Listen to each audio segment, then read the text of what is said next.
अ, इस खबर से पहले हम आपको एक और अहम खबर से अपडेट कराते हैं। मुरैना ब्लास्ट को लेकर ये जानकारी हम आप तक पहुंचा रहे हैं।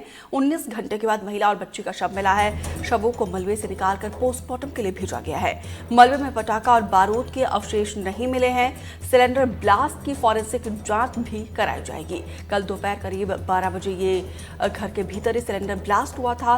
ब्लास्ट की वजह से पूरा का पूरा इलाका, आसपास के करीब 4 घर धराशायी हुए थे और 19 घंटे तक ये लगातार रेस्क्यू ऑपरेशन चलाया गया। और अभी जो जानकारी निकलकर सामने आई है उसके मुताबिक एक बच्ची और महिला का शव बरामद किया गया है। उपेंद्र गौतम ज्यादा जानकारी के साथ जुड़े हैं। उपेंद्र, मुरैना ब्लास्ट में अब देखिए लगातार 19 घंटे तक ये रेस्क्यू ऑपरेशन चला और महिला और बच्ची का शव बरामद किया गया है। ये बात बिल्कुल सही है। हम अपने दर्शकों को ये बताना चाहते हैं, हम जिस जगह पर खड़े हुए हैं ये वही जगह है जहां कल दोपहर एक साथ ब्लास्ट हुआ था और एक ब्लास्ट के कारण ये घर तो जमींदोज हुआ ही, इसके साथ में जो इस मकान मालिक का दूसरा घर था वो भी जमींदोज हो गया। आप ये मेरे पीछे देख सकते हैं कि ये घर पूरा का पूरा क्षतिग्रस्त हुआ है। वहीं दूसरी तरफ अगर देखेंगे तो एक पड़ोसी का घर भी पूरी तरह क्षतिग्रस्त हुआ है और इन मकानों का मलबा इसी घर में आकर गिरा, जिसमें कि किराएदार जमील की पत्नी अंजुम और उसकी बेटी साहिबा दोनों बैठी हुई थी और वो दोनों मलबे के अंदर दब गई। यही वो स्थान है जहां पर आज सुबह 7 बजे के लगभग जब मलबे को हटाने के दौरान दोनों के शव मिले थे। और मैं आपको बता दूं कि इस जगह से लगभग 20 फुट दूरी से वो वहां थी, लेकिन विस्फोट के कारण दोनों की बॉडी यहां पर मिली है और यहां से निकालकर उनको पोस्टमार्टम के लिए ले जाया गया है। एक बार फिर मैं अपने दर्शकों को बताना चाहता हूं कि ये मुरैना शहर सिटी कोतवाली के क्षेत्रांतर्गत इस्लामपुरा रोड का इलाका है और इस इलाके में गजराज सिंह राठौर का ये मकान है जिसमें कि 3 किराएदार रहते थे। आगे एक सैलून चलता था, बीच में टेंट का सामान था जो कि अभी भी रखा है। आप मेरे बाजू में ये देख सकते हैं, ये टेंट का जो सामान है वो इसमें रखा हुआ है। और इस टेंट के पीछे जो पुराना मकान बना हुआ था उस मकान में एक जमील नामक किराएदार रहता था जिसके साथ उसकी बीवी और उसके 3 बच्चे थे।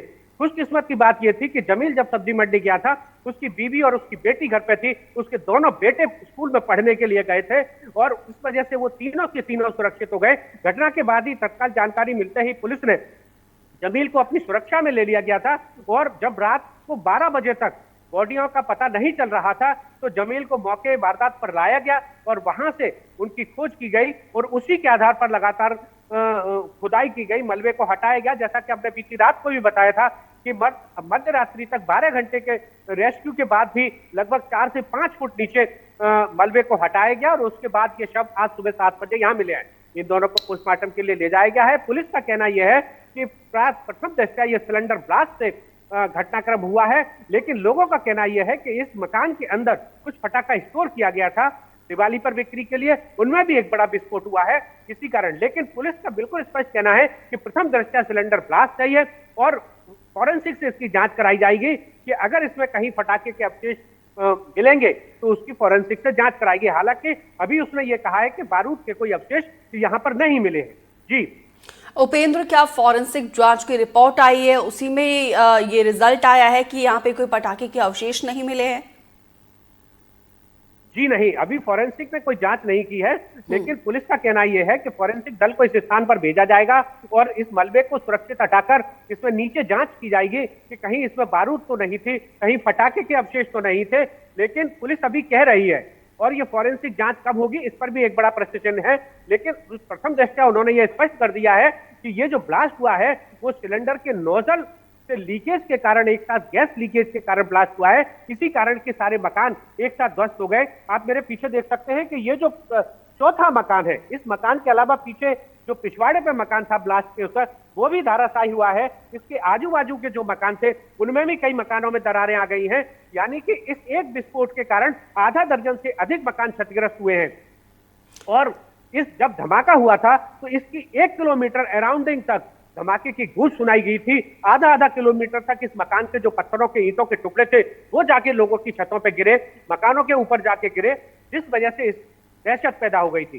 जी तो बिल्कुल ये जांच का विषय है। सवाल ये भी उठता है कि महिला और बच्ची की मौत का जिम्मेदार आखिर कौन है।